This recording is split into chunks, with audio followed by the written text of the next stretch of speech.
2nd, in the February 2nd adult music student soiree. It will be at the home of Mike Schmidt. He lives about 2 blocks east of I-5 and a few doors north of Northeast 50th.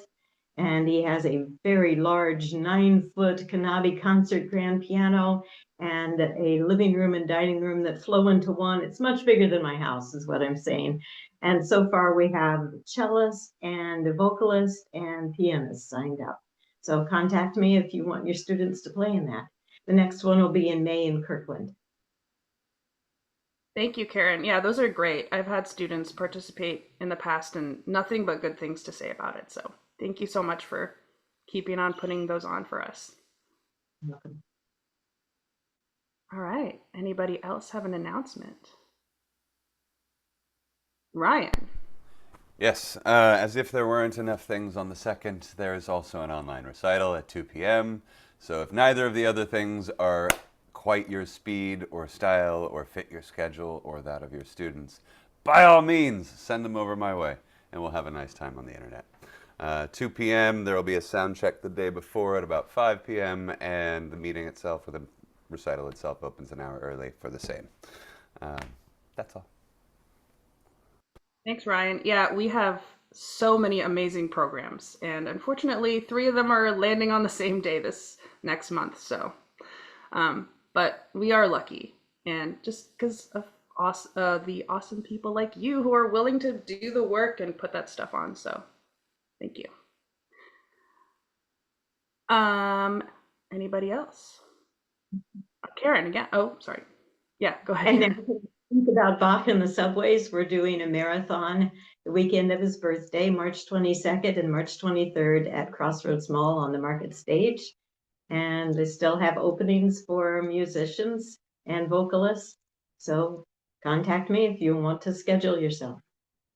It's near the food court, so we're always guaranteed an audience, and Crossroads publicizes it for us, and they also set up chairs more recital style on one side of the stage. Sorry, when was that again? March 22nd, Saturday, and March 23rd, Sunday. Awesome, thank you. Katie, I saw your hand up. Yeah, so on February 4th, we're going to have our next Musicians Wellness Cafe, and Ro is going to present her writing practice to us. And it's at 10 a.m. We basically keep it to just 45 minutes, so you know when it will start and end. And after we do the activity, we just have a little bit of discussion about musicians' wellness and about what we learn.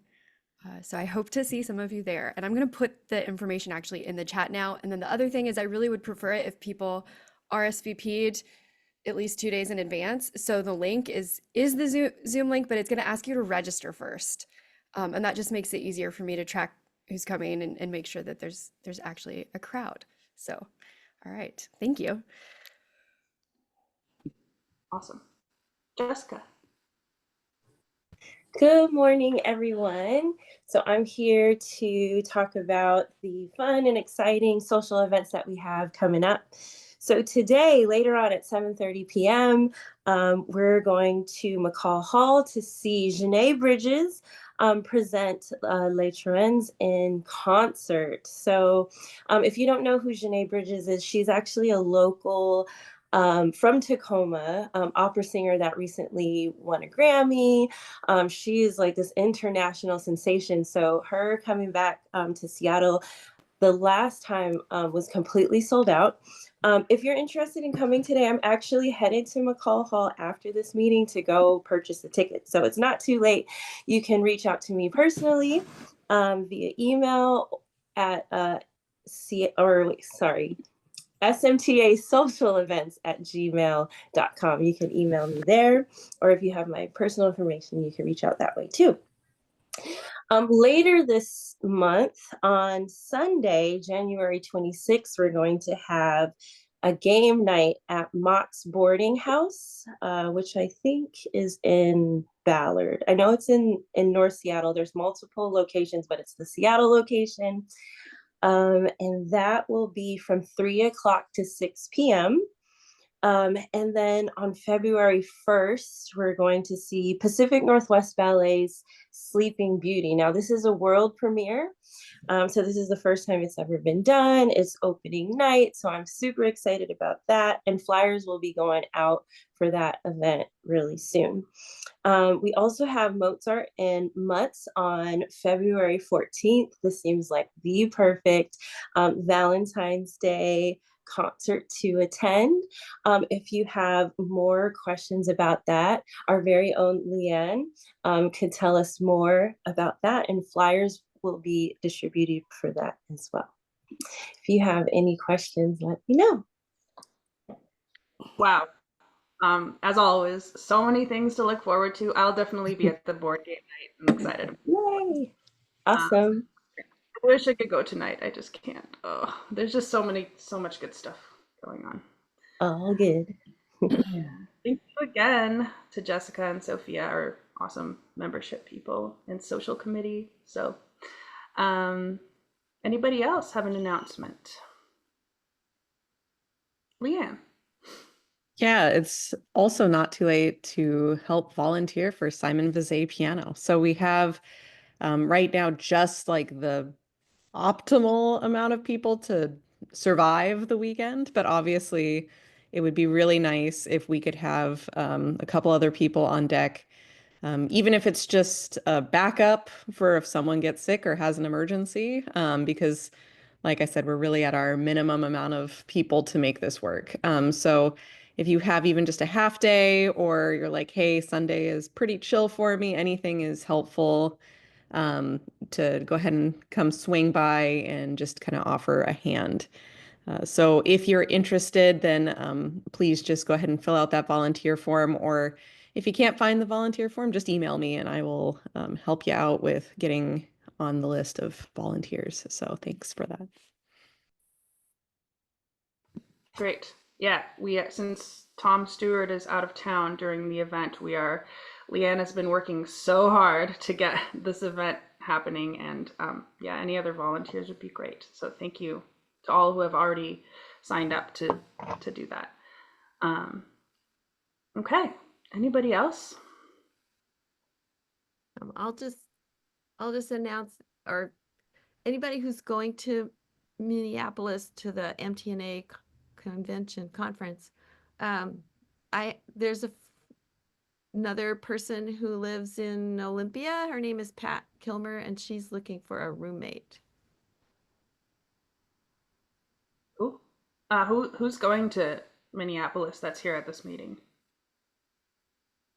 Okay. Just a handful of us. All right. So we have like 10 minutes before our presenters. Oh yeah, Leanne, go ahead. Yeah, I just wanted to, first of all, because it's literally as recent of this morning, and there's a few board members here that just need to like get on the same page, but also membership. It sounds like Simon Fizay Strings is potentially going to happen, a little bit kind of fast and furiously, since it has to happen in like the next 2 months or something like that. So just so that everyone's on the same page, there's some stuff that board members I'll just send to you if you don't have it already. But it looks like there are going to be 2 competitions for Simon Fizay strings this year. There's going to be a high strings and a low strings. Each one is going to be limited to a single day, so 2 days total for 2 different competitions. And there's going to be like respective judges for each. So obviously a high string judge for the high string, low for low. Currently, Jan Coleman is kind of the loose chair for high strings, and she's trying to secure venues.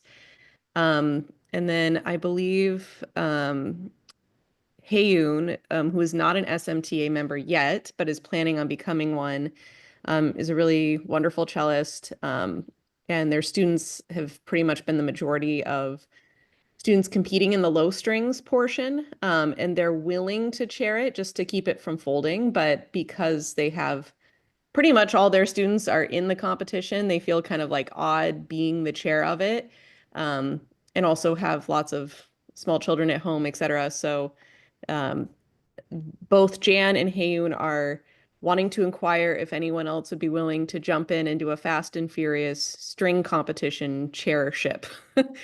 So if you have any desire to jump in to the deep end and get your experience chairing a Simon Fizet competition, either for high strings, low strings, or both, please let me know. Obviously, as soon as possible, since literally it's like happening now. But there is the request there. Um, then also the updates that we've received are also that there will be no winners concert for strings, because they have expanded the amount of divisions. And there was feedback last year that between the Simon Fizet piano having so many divisions and the strings that it was just too long of a concert. So they decided to not have string winners play at concerts. And I think that's it. So really, if you or anyone that you know, even if they're not an SMTA member yet, would like to chair a string competition, please write me as soon as possible. And let me know if you have any other questions, and we'll get the information as soon as we can. Great. Thanks, Leanne. I'm really glad that it sounds like it's going to happen this year because for a while we were not sure. So thanks to Jan and Hayun, who I don't know, sounds like she's going to be a member, so that's good. Another member, always welcome. Great. Leanne, Suzanne.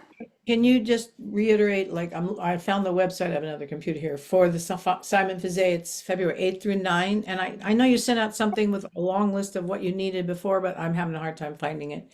Oh yeah, I can put that into the chat. So yeah, that's for the piano. We will definitely just need some volunteers just to help out with the registration desk, or just kind of floating, helping people find where to warm up, getting to the rooms, etc. So what I'll do is I'll send the form that shows all of the detailed options for volunteering, and I'll put it in the chat. Oh, thank you. Yeah, it's a fun event to volunteer for because those kiddos are very, very good, and it's really inspiring to hear how good they are. So even if you have a couple hours, it'd be great help. Thank you. We are a volunteer organization, so any and all hands are helpful.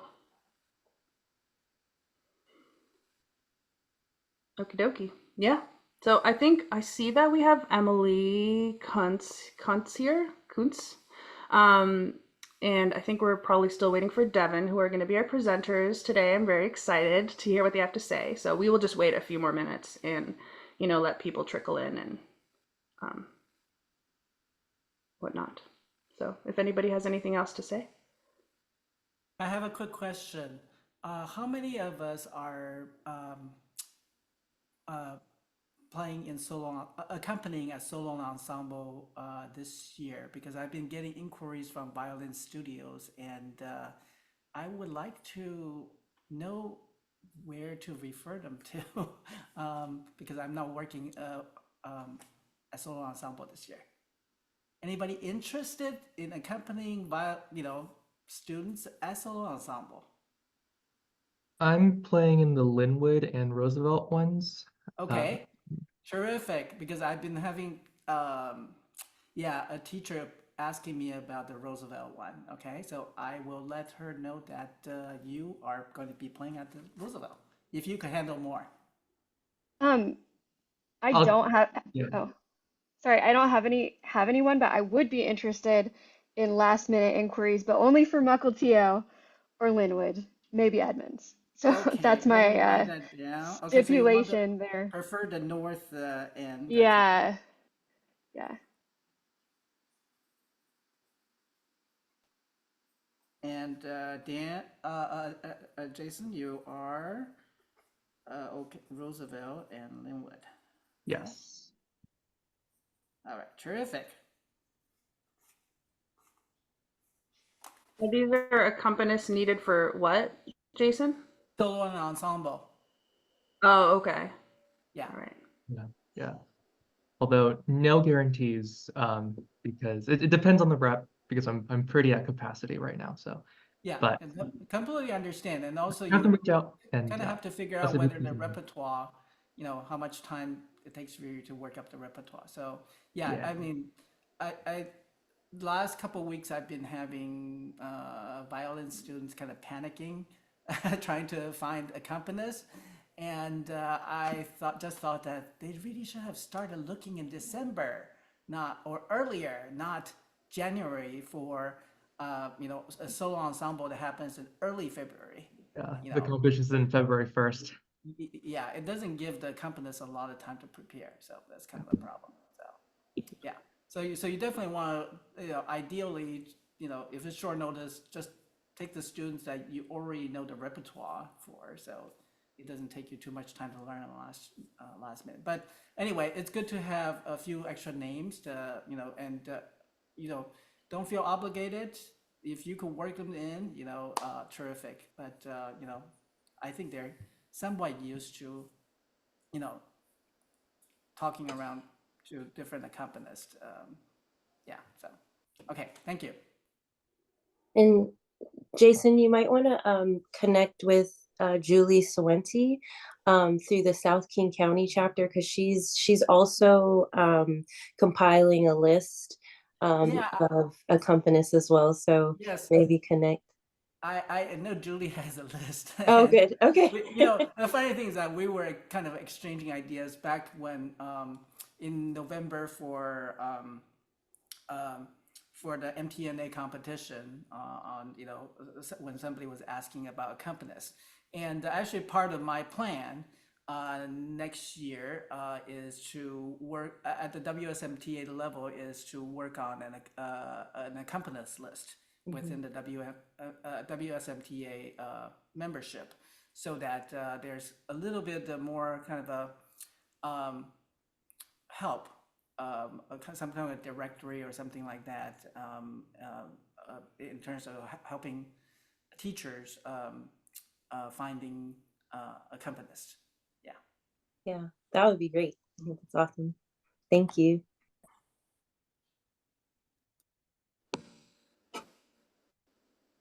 Okay. We'll again wait a few more minutes just to let people trickle on in, because I know some people like to join us around 10 for our presenters. So, um, yeah, if anybody has anything else to chat about, otherwise we'll just sit here and look at each other's face. This is out of the blue, but I went to Wicked finally at the IMAX. And on the way out, then I played in the musical options that you have to make sound, where I got to play a theremin in the lobby of the Science Center. I've never done that before, so I was like, I'm playing a theremin. It was fun. And then the laser harp, I really got a kick out of that. They have a terrible piano that they've altered, right? I don't know why they use such a horrible piano to alter. They could have got it much better. But anyway, that was fun for me. Here I am. It's fun to just play with those things, and then the sound. Anyway, so I suggest that little lobby if you go there. It's really cool. Great. Yeah, Wicked is all the rage right now. Yeah, I love the songs and I love the treatment because I've taught musical theater songs for so many years, and I love that. But the movie was not what I expected. It was kind of weird to me, but I mean, it's really like blah, wow, amazing to look at and all that, but it's kind of strange. But the singing, of course, is great. Popular is wonderful the way they do it, so it's cool. And that was at the Science Center. Yeah, it was at IMAX. I think it might be ending now. The film, there were like about 6 of us there yesterday afternoon in the whole IMAX theater. But it was the things in the Science Center lobby of the Boeing building that I was particularly interested in.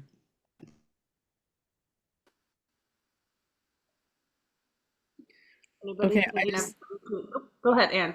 I'm just going back to Jason's request. Jason, do you know Allison Kramer? No, not yet. Oh, wait, Sorry, the other Jason, I'm Jason. sorry. Sorry, I'm trying to supply another accompanist for you. She accompanies Tracy Helming's studio all the time. Tracy teaches violin, and it's Alllyson and Kramer with a K. And she used to be a member of SMTA, but she's very good and probably could pick things up quickly. Excellent, Worth thank a you. try. But I don't have a phone number. You just have, might have to. I mean, you could check in with Tracy Helming too. Tracy might still be a member of SMTA. Yeah, I'll see if I can find her on, with a Google search. Yeah. Okay? Yeah, Okay. got it. Thank you. Yeah. All right, well, I think I'm gonna just introduce our presenters for this morning. We have Devin. Do you prefer doctor? Or I'm not sure. Oh, nope, just Devin Weckstein. Okay, Devin Weckstein and Dr. Emily Kuntz. So Dr. Emily Kuntz has worked as an educator with students with special needs for nearly 20 years. She has worked as a middle school science teacher, special education teacher, behavioral therapist, board certified behavior analyst, and researcher seeking to improve instruction and inclusion for students with intellectual and developmental disabilities. After earning her PhD in special education from Vanderbilt, she served as assistant professor of special education at the University of Oklahoma. She is currently the learning specialist coordinator for the Diocese of Nashville Catholic Schools, leading teachers in expanding access to high quality education for students with diverse learning needs. And Devin Weckstein studied piano pedagogy and performance at the University of Oklahoma and presently maintains a studio of 30 students in Tallahassee, Florida. His current interests include inclusive piano teaching, piano technology, and elementary jazz pedagogy. So, without further ado, I will give you guys the floor. Very excited to hear your presentation. Thank you so much for being here today. Yeah, thank you so much for inviting us and hosting us to talk about this. We're both really passionate about this subject and excited to share it with another group of passionate teachers like you guys. So again, thanks again for having us. I'm Devin Weckstein, and my co-presenter is Dr. Emily Kuntz, and we're going to be talking today about teaching students with special needs, diving into the universal design for learning and the art of inclusive piano teaching. Before we go on to the next slide, I just wanted to make a quick note that throughout our presentation, we're going to have a few moments where we have some audience participation. Sometimes there'll be little polls, or if you feel like you want to just ask a quick question or comment about something, feel free to write that in the chat as well. And hopefully at the end of our presentation, we'll have a few moments for questions too. So with that, I'll go over our agenda today. And our agenda, I am mirroring what we're going to learn about or talk about in the principles of universal design for learning. So we're going to start today with the why and make the case for why inclusivity matters. Then we'll talk about the what and explore the universal design for learning, or UDL, as a means of building capacity for inclusion. Then the how. We'll share applications of UDL in practice within the studio and within this presentation, and then bring it all together with a conclusion. So first, why inclusivity matters. And I wanted to start this off with actually some research that one of my colleagues and good friends did for her dissertation just a few years ago. She was interested in trying to learn about the demographic of piano teachers that encounter students with neurodevelopmental disabilities. And in this first slide, you can see some numbers that she sent out surveys about the piano instructors that encountered these. And neurodevelopmental disabilities in this case include learning disorders, ADHD, autism spectrum disorder. And you can see that really a large amount of instructors see individuals with these disabilities over their careers. In the next slide, you'll notice that the poll is talking about the reasons that individual teachers would decline to accept a student with neurodevelopmental disabilities. And it said that only 27.6% of teachers responded that they would accept no matter what, regardless of the diagnoses. So we're going to talk about that a little bit more as well. Within undergraduate music curriculum, people going to college for music or music-related degrees, it's still overwhelmingly positive that the students in those undergraduate coursework did not attain information in their coursework about these neurodevelopmental disabilities. And similarly, in graduate coursework, the majority of students are still not getting a lot of content to learn specifics about these students with learning disabilities. So that brings me to the idea of why this is important and kind of this vicious cycle, because I think all of us are passionate about passing on our love of music and how important this is for everyone. And I would like to believe that everyone is able and deserving to learn this, but it becomes quite challenging to pass on this information, what we're passionate about, if we don't feel comfortable that we know the right pedagogy to do so. So one of the things that we are hoping to do within this presentation and in general is just build more knowledge for piano teachers to access so they feel comfortable teaching students with different learning differences. And kind of as an aside, as I kind of segue into this next slide, that's kind of the basis of how Devin and I met, really. I think, and Devin, of course, you can speak to your experiences a little more specifically, but was not in a college of education, but were kind of meeting, interacting with students with various learning needs and wanted more information. And so turned to the College of Ed at the University of Oklahoma. And so we ended up doing an independent study that kind of opened these doors. So just as kind of a little bit background for that. And so I don't know if you wanted to speak any more to that, Devin, but. No, just that it was extremely helpful. I mean, as much as I love the pedagogy coursework that I got in Oklahoma, we didn't have nearly enough time to go over the topics that you and I did when we started learning about UDL and the IDEA, which you're going to talk about, and all the other specifics. So Yeah, so some of that data in real life. So why also it matters is that in the public school, well, K-12 system kind of more broadly, there is the Individuals with Disabilities Education Act, or IDEA, which is a federal law that makes available a free, appropriate public education to eligible children with disabilities throughout the nation, ensuring special education and related services to those children. And I just bring that up because written into this law that was first passed in 1975, when individuals with disabilities were expressly excluded, there were laws on the books saying that if you had a disability, you were not able to attend public school. And this law really reshaped the landscape of public education at the time. And I say the law is kind of summed up in those 4 words: free, appropriate public education is what all children are entitled to. But they make the case within the law that stating that disability is a natural part of the human experience and in no way diminishes the right of individuals to participate in or contribute to society. And so this law really, though it's providing services within the school setting for school-aged children, the purpose of the law is the long goal. It's them, and the bottom of this kind of speech bubble talks about giving individuals equality of opportunity, full participation, independent living, and economic self-sufficiency, extending beyond school. The services that are provided within the school are to support individuals for full participation within society. But the other side of that is society also needs to be ready and acknowledge that reality as well. So here's just a graph from the most recent annual report to Congress from the Office of Special Education Programs, showing the percentage of students aged 6 through 21 in the school setting. So each line is line across time, and it's for a particular age range. So they break it down into different age ranges. But if you look specifically at the longer dash line at the top, the highest one, 6 through 11, and then the kind of more dotted line below that, 12 through 17 might be more individuals as teachers, that may be a larger population of students that you're working with.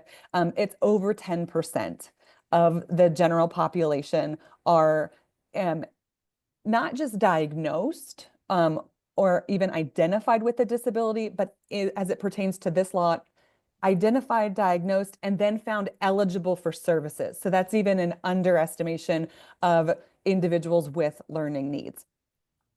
And so within that law, there are many components and kind of components to the law that I want to focus on. The bottom right, I had that right, is that expressly written into the law is this individualized education program, but starting at age 16. States can require this to start at a younger age, but federally they have to have a transition plan. Each student with an individualized education program has to have a transition plan, and that transition plan is specifically focused on what are we as the students' educational team going to do to support them in, and it lists a number of different things, support them in independent living, post-secondary education, career development, community involvement and engagement. And it's specifically focused on how can we do that and how can we support that individual in meeting their self-determined goals. So it's helping them for life ultimately after high school. There are written goals that need to be tracked and monitored within that. It takes into consideration student strengths, interests, and abilities to create this individualized strategy toward independence. So now I just want to contextualize that a little bit in our field of teaching piano. I mean, I think learning the piano and learning music is not to be trivialized at all and is extremely important in just developing your own passions in life. But I think we can also agree that so much more of what we do in our lessons it's beyond the keyboard. We're teaching them a lot of life skills and watching them grow as individuals. And as I'm relating this back to what Emily was talking about transition goals for students, we can think about how a lot of the skills and the concepts that we're trying to help our students embody, such as learning how to goal set, emotional self-regulation, their communication skills, their critical thinking skills, and how that can apply to helping assist their transition goals as they're transitioning out of high school and out of their IEP. So here's our first audience engagement. If you are able to use the QR code, the text messaging, or I'll try to put the link in the chat so it's easily accessible. We'll just take a moment and hopefully technology is kind. For you just to type in a word to describe your experience teaching diverse learners. Now, I find as I try to include technology into any of my presentations and things like that, it usually always backfires. So if you're having trouble with technology and the group chat is available and accessible to you, I welcome you to add your word, just one word that would describe your experience into the chat. We'll just take 30 seconds or so.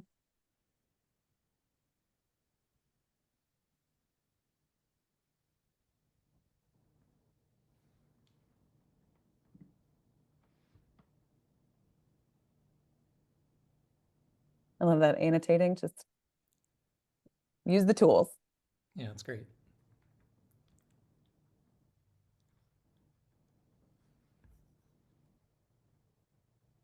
The rewarding, flexible, being maybe a novice at it, it definitely poses its challenges, as like any student probably poses challenges. We see unique challenges there as well.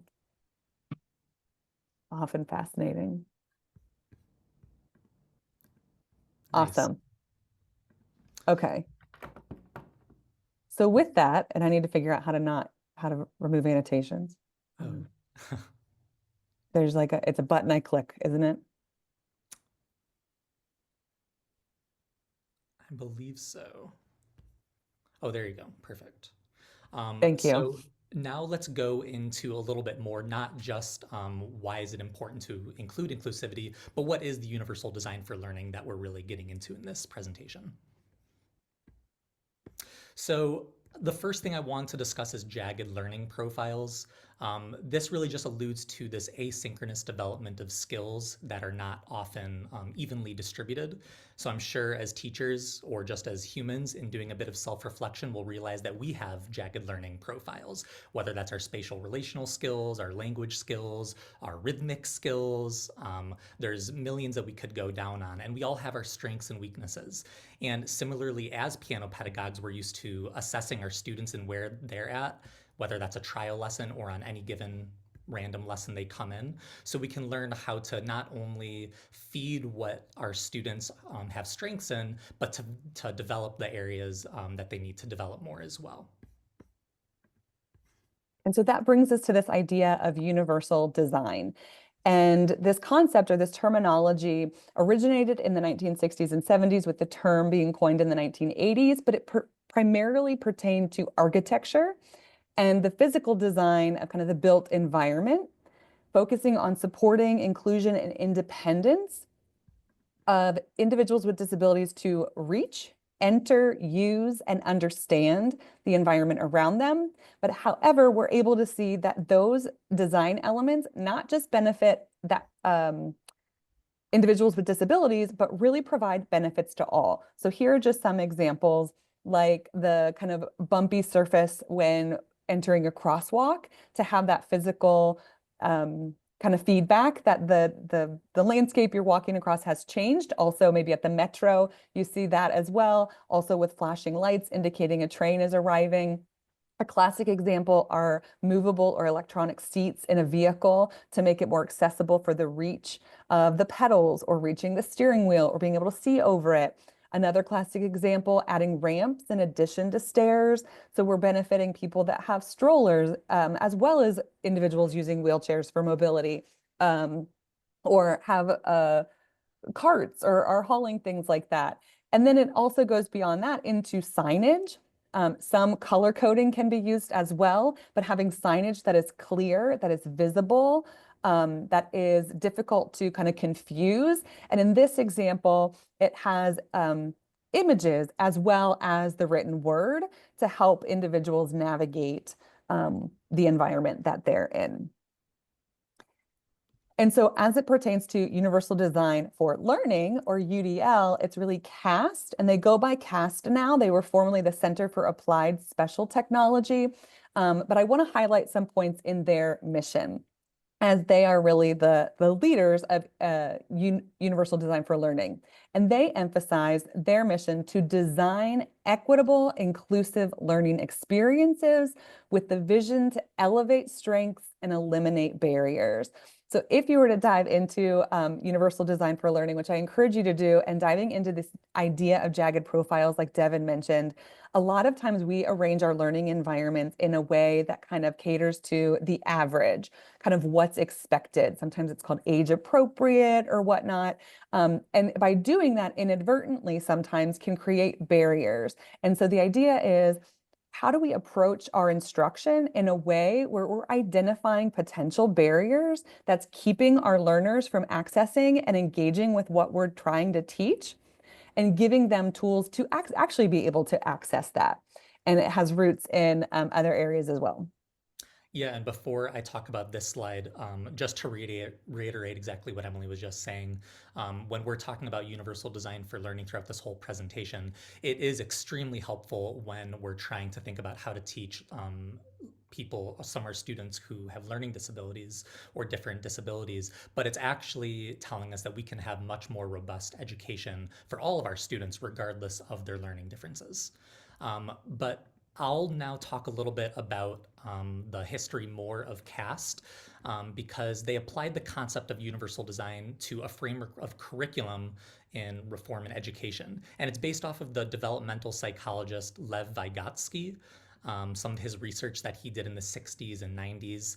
And he identified 3 primary brain networks that coincide with our learning goals: the affective network, so engagement with learning the task; recognition network, recognizing the information that we're going to be learning; and then lastly, the strategic network, the application of our strategies to process the information.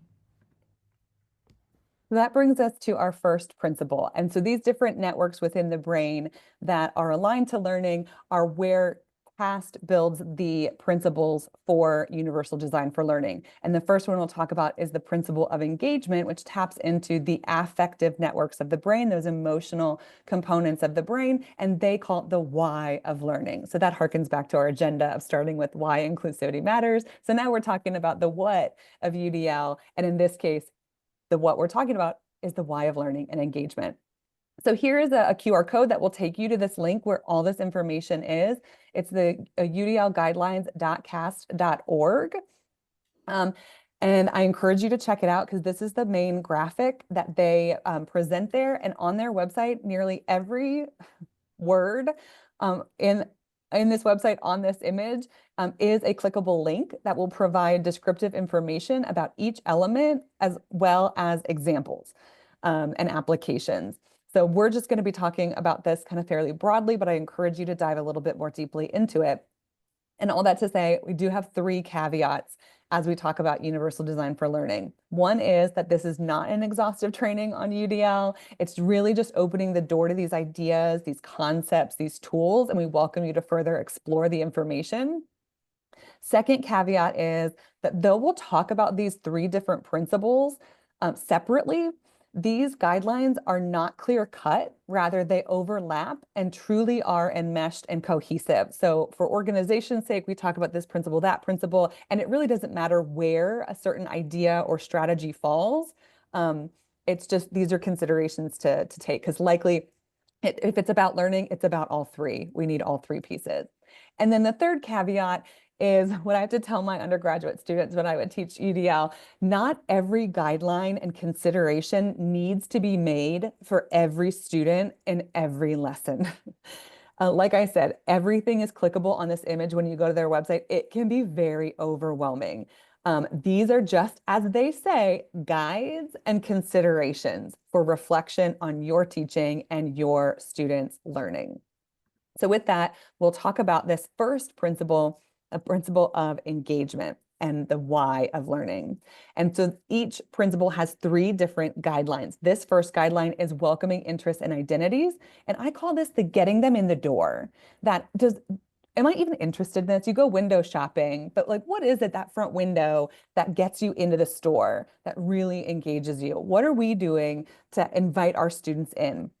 And there's variability within our students for that. Some learners we might have walk into our studios, into our classrooms, ready and excited to learn. Others don't.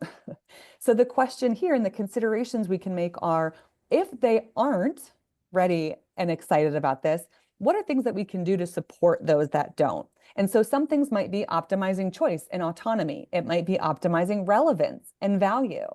It might be nurturing joy and play, or addressing biases, threats, and distractions.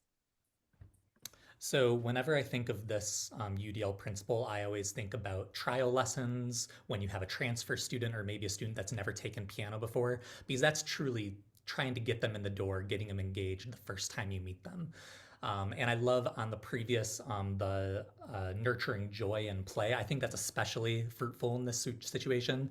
I like doing a lot of improvisation and getting the students playing right away at the piano bench. And I'm sure we all have our own favorite activities to do with our students, just to watch them get excited playing something right in the beginning.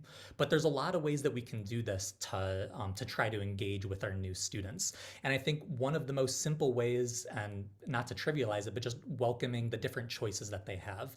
Whether it's a student picking what colored pencil they're using, choosing what they're going to circle it with, if they're doing a pattern and trying to, label the form, if they want to label it with shapes rather than letters. Whenever I have those trial students, I often talk about what styles of music they like listening to see if we can incorporate that in our music we're learning. And then also, especially in that trial lesson situation, especially if it's a child, I like talking with the parents and the child and seeing what their individual goals are for piano lessons. Because if the student feels that their goals are heard and that they're going to be leading towards that, they're going to be much more engaged in learning the material that you set out for them. So the second guideline within the principle of engagement is sustaining efforts and persistence. And I call this the keeping them in the room. Once we have them, how do we keep them there? And there's variability within individuals as it relates to effort and persistence. Some learners will readily work toward improvement and they'll enjoy working through challenges.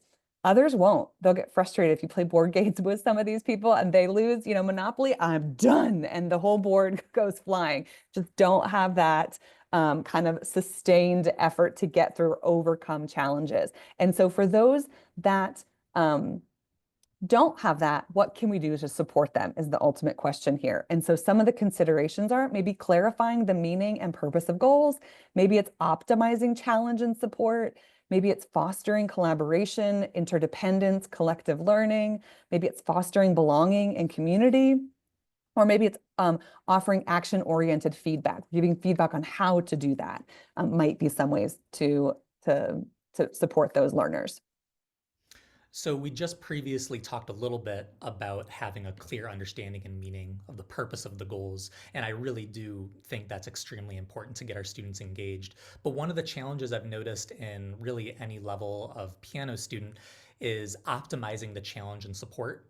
And I included the cover of this book, The Pianist's Guide to Standard Teaching and Performance Literature, written by Jane McGraw, one of my mentors. I think she did a really great service by leveling and grading this kind of black hole territory literature, getting out of the method books, which do a fantastic job of supporting the challenge with the students, and then getting them to that advanced level. So I think that's one of many incredible resources we have, but it's something that we need to continually think about as piano teachers to make sure we're challenging our students, but preparing them in the right way so that they feel successful at the challenges that we present them. And then the third guideline within this principle of engagement is emotional capacity.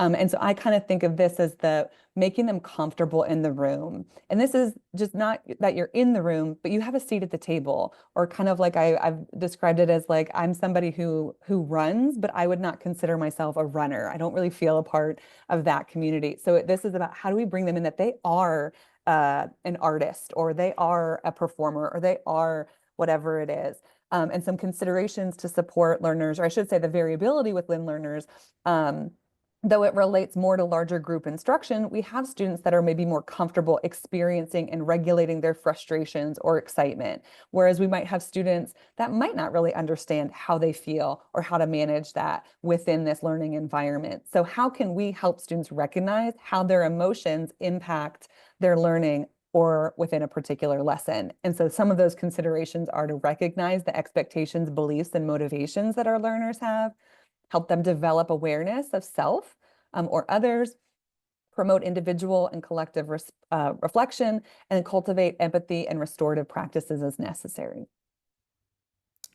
Yeah, so I just wanted to take a quick aside on this slide too, because I'm sure if many of you have taken students with different disabilities for trial lessons and taken them on as students, you may have come across similar situations as me.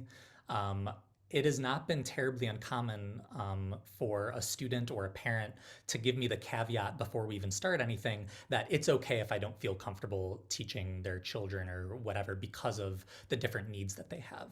And I think something that the CAST guidelines point out in this previous section, examining the explicit and implicit expectations set by the environment, and consider how bias may create barriers, such as low expectations. So I think that's something really helpful to think about as we're taking on these students if we're going to be teaching them more. And we're going to talk about this in a moment, but helping foster self-reflection and working on emotional regulation can very much be within the realm of what we're doing in our lessons. Although we may not be music therapists, it doesn't mean that we can't work towards some of the larger goals as well within our lessons. And the reason I have these specific pictures up on this slide is this is actually a book one of my parents got me to start learning about because their daughter has some behavioral issues that she's working on, such as impulsivity. So they use this book, The Impulsive Ninja by Mary Nin, which is really fantastic. All these different ninjas have their own emotion that they're learning to understand, and each ninja has a superpower or a secret superpower to deal with it. So the impulsive ninja's secret power is the superpower of pause and to reflect on how they're feeling, which has been really quite helpful. I mean, it's made a really big progress with this specific student when she's having impulsive behavior. So I wanted to list that out as one resource that I've found to be helpful. And in this next slide, I go over a little bit more about promoting self-reflection, which is a huge passion of mine in my piano studio. This is related to a lot of other parts of UDL as well when we get into the strategic part of this too. But being able to have a student that's able to reflect on the goals and concepts that you and they have for themselves is going to make them more autonomous learners in general. So you can see on this slide, instead of a normal practice log of, yes, I practiced Monday and Tuesday, I have them try to write out a word or two in each day of what went well and what needs work. If the student doesn't need any more prompting, they can use the sheet on the right where they come up with their own prompts, their own ideas of what we're working on. But the picture on the left shows a specific worksheet that I made for a few of my students who are having a harder time time coming up with the prompts. So I gave them a few ideas, such as, is their wrist loose? Do they have a round hand shape? Are they doing slow practice, legato versus staccato? So they can come up with their own interpretation of those concepts of what has been going well and what needs work, so they can foster a better sense of self-reflection and more effective practice.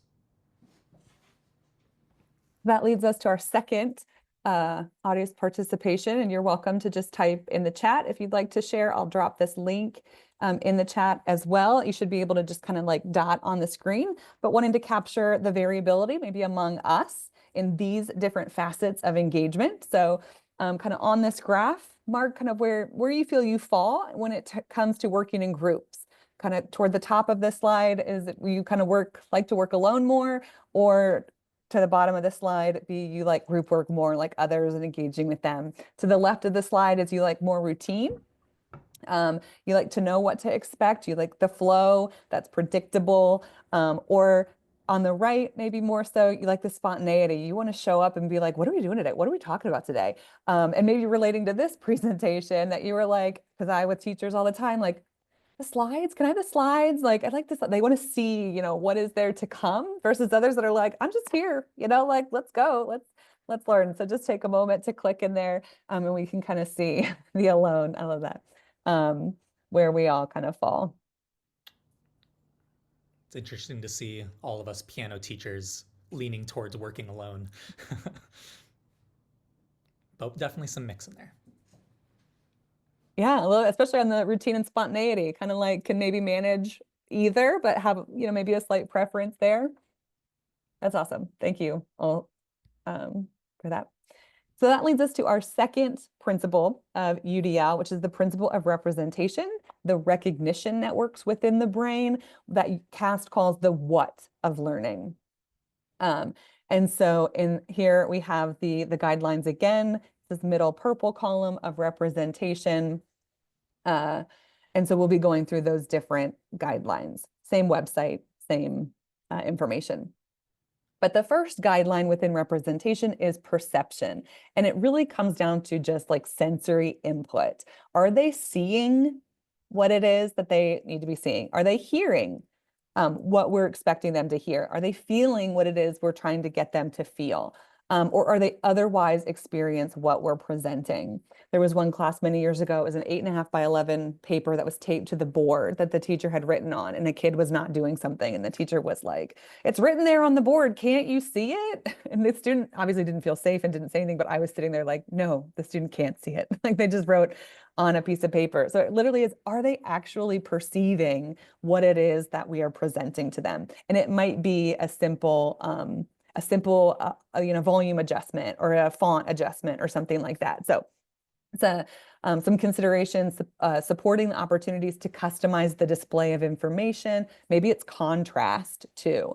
Support multiple ways to perceive information, and then represent a diversity of perspectives and identities in authentic ways. So that second piece there is, are we also conscious of what we are presenting? And does it represent diverse perspectives and identities?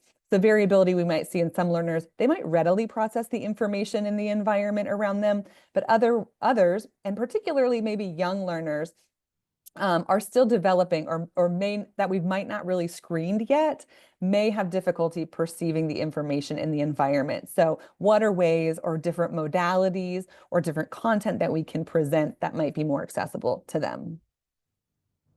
So UDL tells us to provide multiple means for students to be able to perceive, recognize, and synthesize all this information.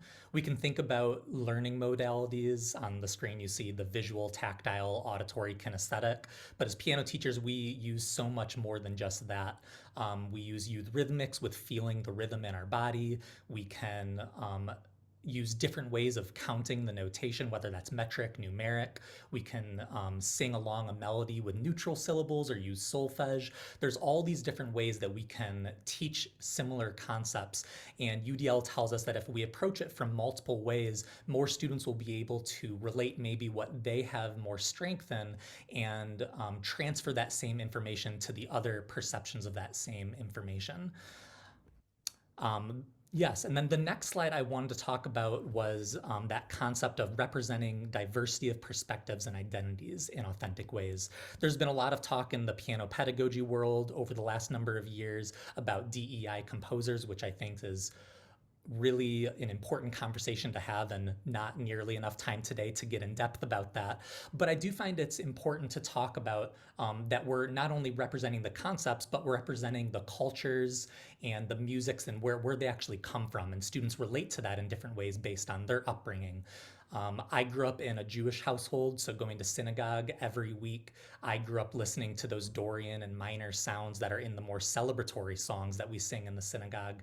So it was always a little bit different or a little bit weird for me when I always heard, oh, major is happy, minor is sad. And I know that there's so many ways of viewing different modes or different rhythmic concepts, but it's important to realize that students may come at it from multiple different perspectives based on their culture or identity. So being able to teach a wide range of composers to hopefully have the students be able to see themselves in the music that they're performing. I have that picture of Florence Price in the middle and a picture of the Karen Tanaka book, which I think is a wonderful, wonderful book. She's a living Japanese composer who writes fantastic pedagogic music. But yeah, I do find that is quite important. The second guideline within this principle of representation is focusing on language and symbols. So once the students have actually perceived, they've taken in that sensory input of what we're presenting, do they comprehend and understand? Can they make sense? And at this stage, it's just on a surface level of what it means. Are they kind of processing that information that we've given to them? And so there is variability in learners in that some learners may already know, or they might quickly remember the notations and symbols and language within the content that you're teaching them, while others might not. They might not have any familiarity with them. They might not have the memory or the recall of that and might need support in kind of accessing the meaning behind what it is that we're presenting. So the considerations within this guideline are to clarify vocabulary, symbols, or language structures, support decoding of text, any mathematical notations or musical symbols, cultivate understanding and respect across languages and dialects, address biases in the use of language and symbols, and illustrate through multiple media.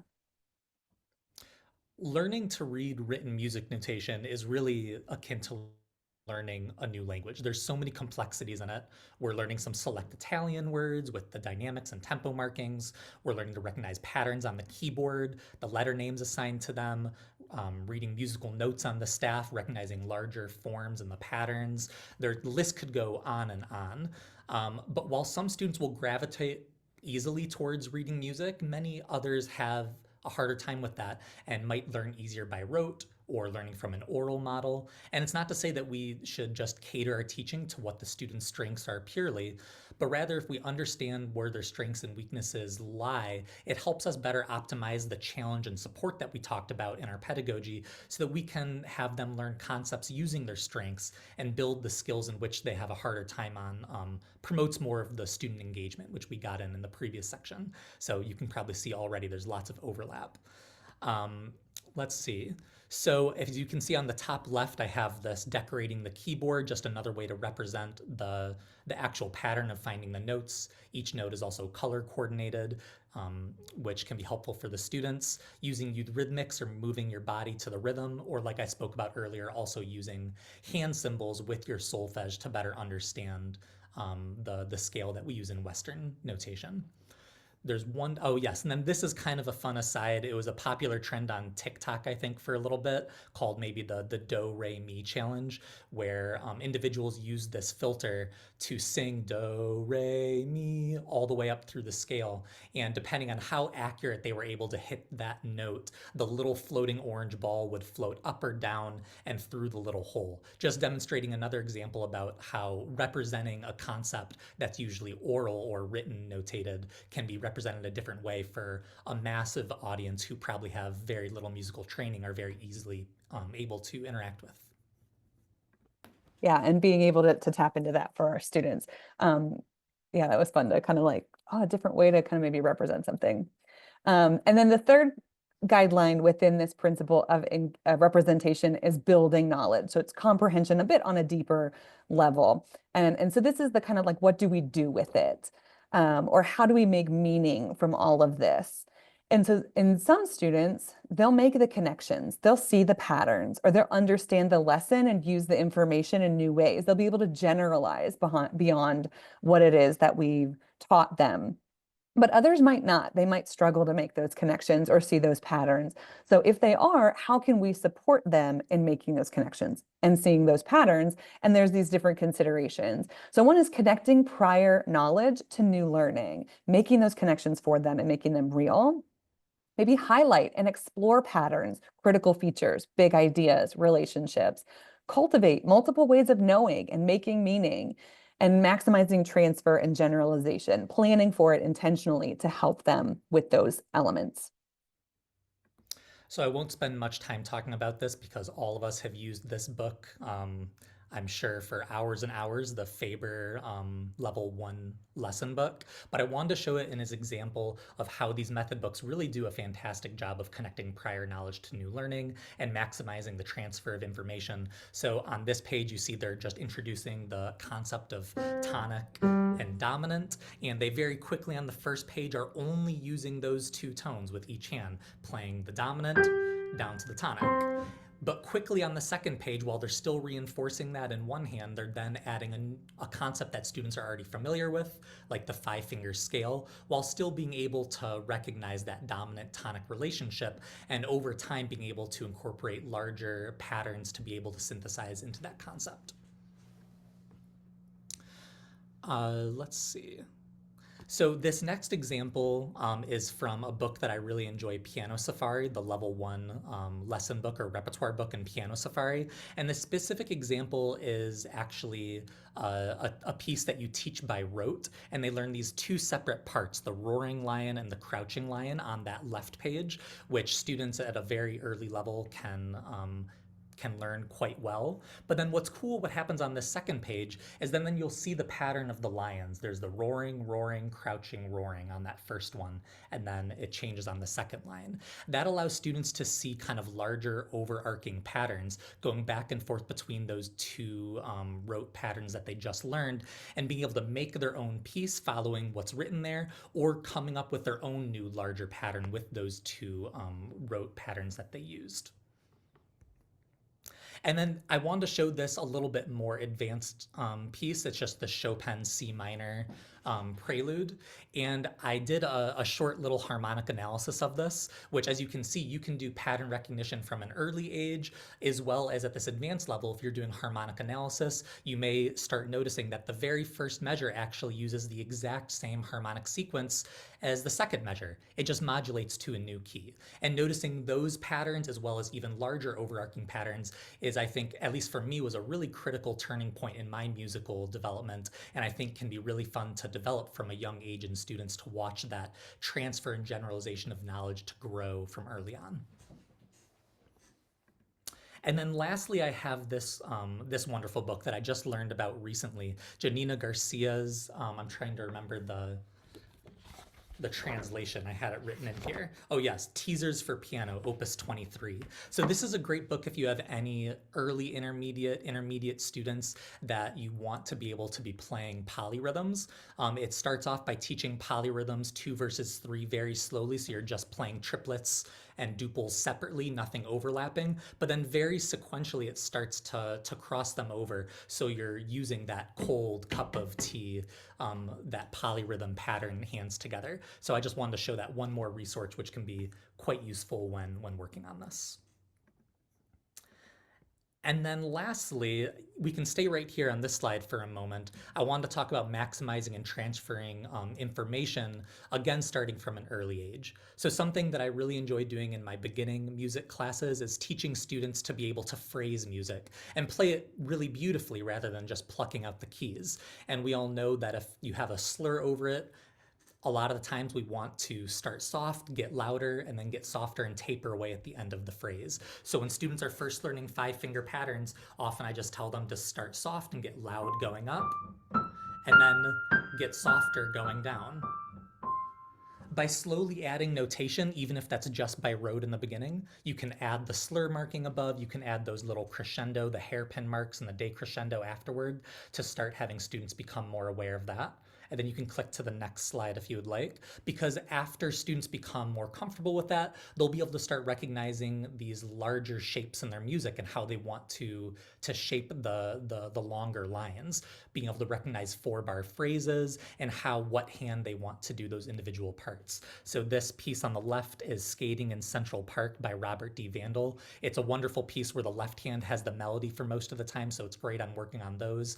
And with this specific student that I was working on, you can see all these practice notations, but most specifically, you can see the big phrase for the first 4 measures and the decrescendo at the very end. On this next piece, it's a little bit more of an advanced piece, but same concept. Again, being able to generalize and transfer that into more and more advanced music. This piece, Hummingbird by Gillock, in a wonderful set of his lyric preludes, really showcases, actually, in my opinion, it's the left hand almost that has this melody, while the right hand has this fluttering hummingbird wing texture. But even within that, we can see those larger forms of the 2 measures in the beginning, and then a short 1 and then a short 1, so students recognize how they want to shape those larger patterns. For the sake of time, I think we may actually skip this slide. It's just another example about transferring and generalizing information. And then we have our next engagement poll here. So if any of you want to respond, you can write down if you have any connections that you have made to the content that we've talked about so far in your own professional experience as music teachers.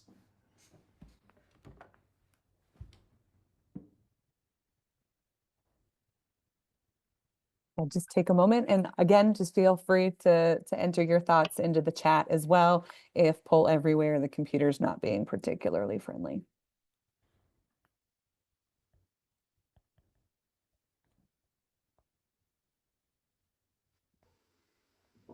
Sorry, what exactly do you mean by like what connection? Sorry, can you explain this like particular slide again? Yeah, just everything that we presented today. Have there been any connections that you've made to your teaching or to your learners that you're willing to share?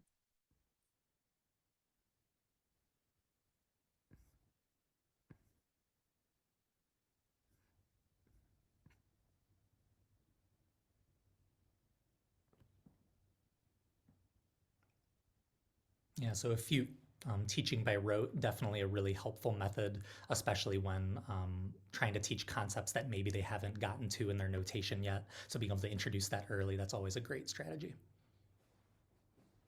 Awesome. So that brings us to our third and final principle of the Universal Design for Learning, the principle of action and expression. So tapping into those strategic networks of the brain, or what CAST calls the how of learning.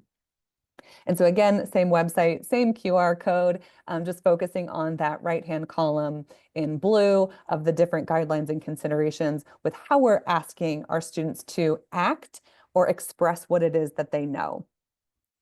So the first guideline within this principle is interaction.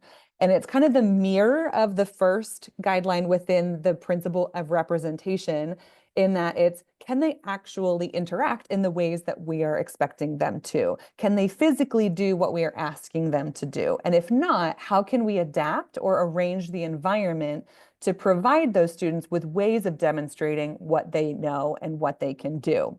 So for example, can they reach? Can they, if it's different instruments, do they have the grasp? Can they press? Can they hold? Can they blow? And so we have variability in that we have learners, particularly that are younger or smaller learners, that may need some support in being able to reach or stretch their fingers for a needed piece of music. Or working with a particular instrument, while others might not have those needs. And so what adjustments could be made to support those learners? And so some considerations are to vary and honor the methods of response, navigation, and movement that the learner has, and to optimize access to accessible materials and accessible technologies and tools. Assisted technology is a whole other field focused on accessibility within kind of occupational therapy. There's a lot within that of like adaptive equipment, things along those lines. Yeah, so on this slide, I have a quick little shot of the famous Scriabin prelude for left hand. I know that we all know there's actually a pretty rich history of composers who wrote music for only one hand. I know the Ravel concerto is another fantastic example. But it's just to showcase that there's options that we can teach our students who have different limitations based on their physicality, whether it's a left hand piece or whether it's a different whole strategy that we go about it. But there's actually some other things I wanted to mention regarding this. How our students interact with the music that we showcase to them. Like Emily already mentioned, can they reach the interval that we want them to play depending on their age and their size of their hands? We don't need to get into the discussion today, but I know there's a lot of movement talking about 7/8 keyboards having the smaller octave size, which could definitely be useful for younger students or in general, students who have smaller hands. But there's a lot of things that we already are using in our everyday teaching, whether that's an adjustable bench for a student's differing height or a stool to put under a child's feet so they can feel sturdy with their feet and they have control over their core while they're playing the piano. All of these are ways that we can better adapt our studio environment to the different bodies that we're trying to teach. One other thing that I wanted to mention, it was actually a teacher that Emily brought to talk with me when I was doing the independent study with her. I think she was a previous piano teacher who now was doing special education, I believe. And she Yeah. had children who did not have the use of their upper extremities. And I think she was very much believing that they were deserving and able to learn piano. And she was committed and was able to teach these her children how to play. I think she mentioned up to like the Faber 3A level. So she was able to get quite far, of course, having even larger adaptations to the piano bench so they could use their leg weight into the piano keys and everything. But it's just to showcase that it is possible. And if you do have students who have different drastic learning needs such as that, there probably are resources out there to look into who've had experience with it. Yeah, and she had started because she had adopted her children with limb differences and had started a camp, a music camp for individuals with limb differences that she had just actually emailed last week, kind of connecting with me about something else and said that she's working to get that camp back up and running too, and how she had talked about the things that they were able to do and the adaptive equipment they were able to kind of create individually for these people was pretty astounding to ensure that they were included. The second guideline within this principle of action and expression is expression and communication. So this is more about the substantive ways that they can demonstrate their learning, the tools that they use, and the ease with which they can use those tools. So some students will be able to demonstrate what they know from what they have available to them. Others might need guidance on how to use those tools or may need different tools to be able to demonstrate what they know. So some considerations within that is providing the multiple media for communication to allow for an array of tools for them to express what they know, to use multiple tools for construction, composition, creativity, and building fluencies with graduated support for practice and performance. One thing when I've worked with students with more significant support needs in the classroom, and some particularly gen ed teachers are like, oh, well, they don't know it or whatever. And it's kind of like, when they ask them a question, they don't respond or they don't have an answer. And then it's like, you know what? It's practice. You can tell them. You can build in that support and like they'll get there. We can try it again later for them to demonstrate independence, but they're not there yet. So we got to give them some support. And graduated support, meaning we can fade it out. And then, of course, address biases related to modes of expression and communication. Is there truly one way to express, especially when working with music and within the arts? Is there truly just one way or one preferred way? And how can we kind of address that and maybe pose challenges to what might be the status quo or majority in some ways? Oh, yes. So on this slide, I just wanted to show, again, multiple ways that we can represent our own communication and practices as teachers. So this first picture just shows actually solfege, do, re, mi, and do, re, mi on floor mats, which I often have kids jumping to while they're singing or doing hand symbols. And you can see probably the most used thing in my piano studio is the whiteboard. I use the whiteboard in every lesson. Students love it. It's a lot of fun, and it offers another way to understand and express the information. So I also wrote the musical notation out there, as well as outlining those 3 or 4 notes on the keyboard. On the next picture shows just a simple agenda that I often do with my students. I found it particularly helpful with students who are on the autism spectrum, but honestly, I find it to be very helpful for a huge population of my students. One in particular who I just started teaching a few months ago is just so shy, and if I can get her to say 2 words in the lesson, that's a triumph. So when I ask her what she wants to be doing next in our lesson, or if I give her choices, she often won't say anything. But if I use this agenda, even if it's not in chronological order, but just concepts that we're going to be going over, it's actually a lot easier for her to feel comfortable pointing at what she wants to do. And we're actually able to be much more time effective in that way. So it's also about how we are displaying our communication to our students. And the third guideline is strategy development. So this relates to executive functioning, which is essentially the logistical skills of getting from point A to point B. And so some students will be able to set and work toward goals with minimal support, and others might need significant prompting and supports in order to help them get started, stick with it, develop a plan, what they're going to do, is it correct? Those kind of metacognitive skills in that. So some considerations are to set meaningful goals for them. So there is some kind of understanding that they can achieve it. Anticipate and plan for challenges, especially as you get to know your students. What might they run into and how can we head that off? Organize information and resources for them so it's available. Enhance capacity for progress monitoring. I love with my students, particularly those that have some learning challenges, to build in what we're doing in a way where there's like permanent products is what we usually call them, to be able to look back to see how far we've come. And I don't know if in kind of the music realm, it's that audio recordings to be like, oh my gosh, listen to how well you played that song today. And listen to like what we started with and like, how did we get here? And giving them that emotional, that capacity to monitor their own progress and recognize the growth that they've had. And again, challenge exclusionary practices in building toward these more inclusive spaces. Yeah, and I think a lot of the slides that I've talked about today have a lot of overlap, and they seem to have a good amount of overlap with this strategy development, because it's one of the big passions I have for my students, is making sure that my students have agency. It's actually written on the top of the UDL guidelines that the goal of UDL is learner agency that is purposeful and reflective, resourceful and authentic, strategic and action oriented, which is why often I try to relate those to these.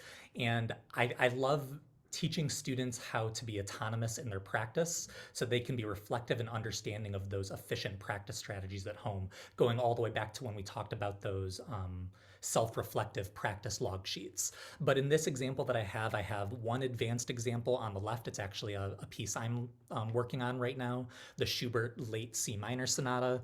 And this is just the very first page of it. And on that example, you can see in a few red boxes, I kind of just at the beginning of learning this outlined a few passages that were challenging for me. And I knew because of some technical difficulties, or regardless of what it is, I knew that there was some specific practice that I needed. So I've actually used this as an example to show some of my students about the concept of interleaving practice, where you only focus on one small area with one small goal, with only that in mind for a few minutes. And even if you don't feel fully accomplished, you go on to the next one, go on to the next red box. And you keep moving along every 5 minutes so you can cycle back. And you kind of keep your brain mixed up in terms of what it's working on. But because of the repetitiveness, you end up making some pretty wonderful progress. On the right side, I have that same Robert D. Vandal piece, Skating in Central Park. And these are a few of the red boxes that me and my student came up with. Specifically, it's this line that the left hand has. If I start back in, what is that, measure 9? It's moving the 3 finger next onto the B flat. And for some reason, because there are no flats in the key signature, the student's finger wasn't ready there. So we did a lot of practice in that section right there of getting the 3-finger ready on the black key, as well as continuing that pattern. That's why we have that second bracket right after that to end on the first beat of the next measure. Just an aside, that I do find that to be the most helpful way, as well as even if you're working on a small portion, trying to move into the first downbeat of the next measure, the next phrase, so you feel some continuity in the line.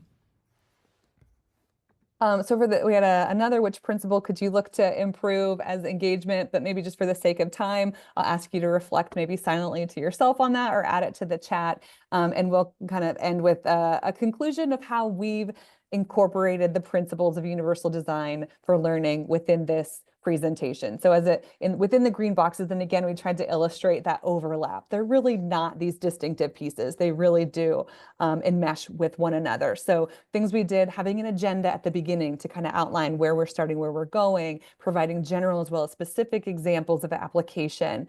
In terms of the purple representation, considering font size, considering contrast, providing written and oral descriptions and presentations, trying to connect to some background knowledge and help with those connections. Presenting on the slides, having different activities, chunking the content, rotating presenters, incorporating the different examples, trying to pause for engagement, and the different modes for the activities and different ways to access that were things that we kind of considered in presenting the information. So we hope with that there were elements that you were able to connect with and think about and reflect on to make your instruction and your learning for your students that much more enriching. So Devin, if there's anything else you want to conclude with, otherwise, I think adding questions to the chat or unmuting, I think we're very welcome too. Yeah, no, just thank you so much again for inviting us. And I hope that this was helpful to reflect upon and maybe add some ideas to your own teaching. We have this list of biography and resources, and in the top left, both of our emails are there. So if we don't get time for all of your questions today, feel free to email either of us, and we're happy to discuss any questions or just any comments of anything that you want to share. Thank you so much, Devin and Emily. That was so wonderful. That is a lot of information for an hour. Yeah, do we have any questions from anybody?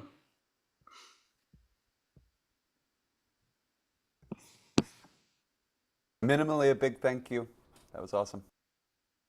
Yeah. Yeah, that was a lot to cover, but I feel like I could think of a student. Every time you had an example, I could think of a student.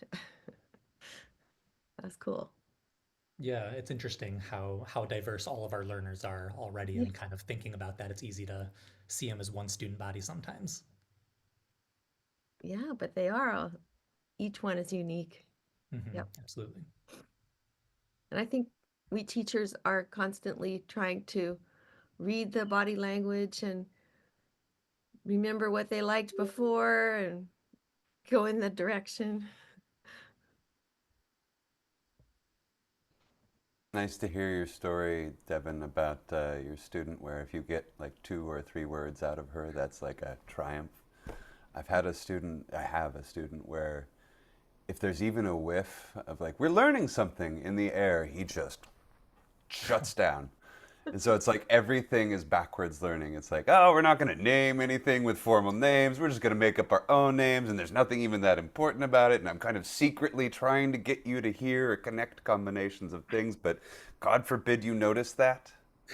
Because then that's like pressure to succeed, and there's a wrong and a right, and all these things that like completely destroy the lesson. So it's a very weird place to be, but it's nice to hear that that's not just a totally lonesome like singularity of a student.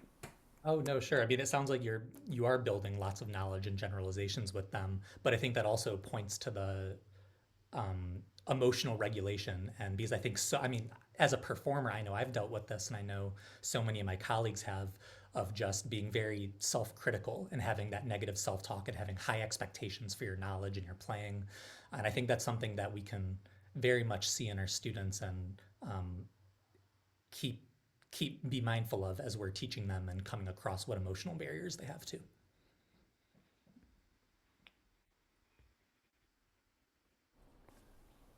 I actually do have a question. Speaking of, it did come up during some of the things you guys were showing, particularly the lollipops like color coded on the keys. So that particular student, before we started working together, their parents did the stickers on the keys thing. And it took us a long time to build the idea that we can actually find those notes without those stickers. And so I guess I'm curious, I don't know, is that something you worry about in doing something like that? Like, is it worth it to risk that, like, reliance versus, trying to hunt for, a group of two black keys and slip into the middle or something? Yeah, no, that's a great question. So that concept, I actually I made that own set myself that had the picture of it, but it was inspired by the Piano Safari decorating the keyboard kit that they do. I really like their method books and what they have to offer, so that was a concept I really liked. But I know in the way that they present that lesson plan and the way that I've been kind of comprehending this as well is I think it's really helpful is offering more ways for the students to be able to engage and understand what those patterns are, the letters on the keyboard. Like you said, at first it's learning the note in between the two black keys, that's a D. And then maybe you expand that to C, D, and E that surround the two black keys. I usually teach it pretty incrementally. And I'm also, like you, I really don't want them to have those stickers at home. I would prefer that they struggle a little bit with remembering. And if they don't play it perfectly accurately right away, that's really okay because we want to build more autonomy. So when they go to a keyboard without those stickers, they can recognize those patterns. But I do find it as a good stepping stone of offering multiple ways to engage with it, especially if they're only using it once a week in our lessons for, decorating it, then taking it off, because then they get that visual confirmation, but then they can't stay reliant on it because they have to go home and hopefully practice. I will add too, one potential strategy to fade that is to remove one note at a time.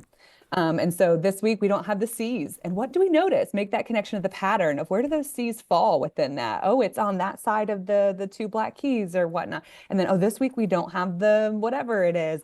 And kind of bridge that gap because it can be hard sometimes.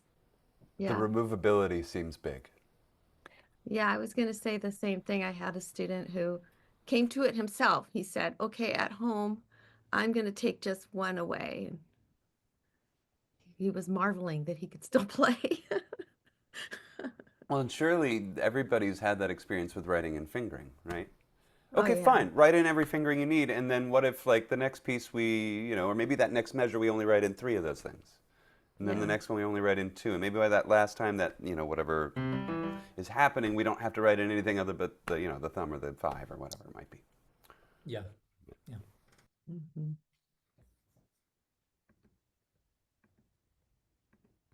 Cool. Thank you so much again, you guys. This was super informative, really helpful. Thank you for sharing your expertise with us. Thank you. I Yeah, really thank you so enjoyed it. much. Have a great rest of your day. Yeah, you guys as Bye. well. Thank you. Thank you so much, everyone. Awesome. We'll see you guys all in February for our next general. Bye, And everyone. hopefully at the social media. Yeah. Thank you, Jesse. I'm a hint. Brian, see you guys. Thanks, Kathy. Bye. Thank you. Bye-bye.